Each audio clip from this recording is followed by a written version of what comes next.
Yan guys, nung namasyal tayo sa dagat, nakita tayong malaking bato, inakyat natin.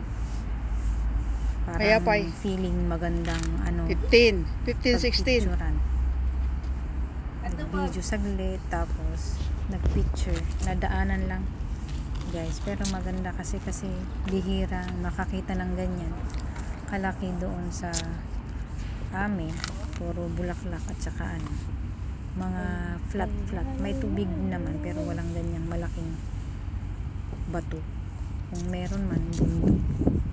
Yan, hinaplos lang naman, natatalsikan yan ng tubig pa lumalakas na paghapon. Nung dumaan kami, medyo nag-subside muna, kaya medyo safe pa maglakad-lakad. Katsinelas tayo kasi inisip ko guys, may raming buhangin. Sabi ko pag nasiksik sa pa, madali lang pero sa sunod mas safe pa rin yung nakasapatos para kung sakali hindi matusok, tsaka mabato kung sakaling hindi madulas ganyan. Kaya kanina medyo ingat ako sa after nun, dumayo kami dun sa tumaas-taas kami. Meron namang bulaklak dati pero hindi ko alam kung hindi nag-bloom o tapos na, kaya dyan lang kami sa harap pero inakyat namin yung hagdan, kaya natanaw namin yung natanaw namin yung malaking ocean na yun. Malayo yung tubig na yun, nasa taas kami, kaya background naman siya. Ito pababa naman sa para lapitan natin ang mas tubig. malapitan, pero malayo pa rin sa for viewing lang. Nilakad lang natin guys para kunwari kunting exercise, tapos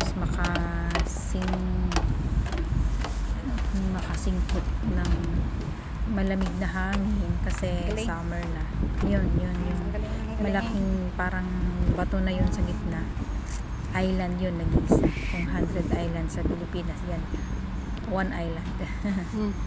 Mahaba-haba din yan na lakarin. Tapos pause tayo kunti para alang-alang sa background. Ayan mo na yung tao kahit hindi nakaharap. Yan.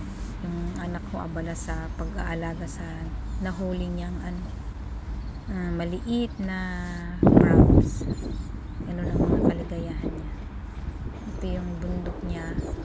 May mga upuan dito sa mga gustong magpahangin-hangin, ayaw pang umuwi. Kaya lang kasama namin yung binan ko dyan, kaya syempre slight lang yung pagtingin-tingin kasi sila nasa sasakyan, tamad silang maglakad, boring, hindi bumalik agad. Akala nila lang na picture. Syempre pag picture mabilis, video pa tayo. Kumuha lang tayo ng kunting alaala kasi hindi naman tayo napunta dito everyday. Yan, part ito ng Sochon dito sa Puria. Maganda, maraming pumupunta pag may bulaklak. Yung iba kaalis na nung dito sila pumupunta, tapos sa baba nagkakape sila. Malu. Yan.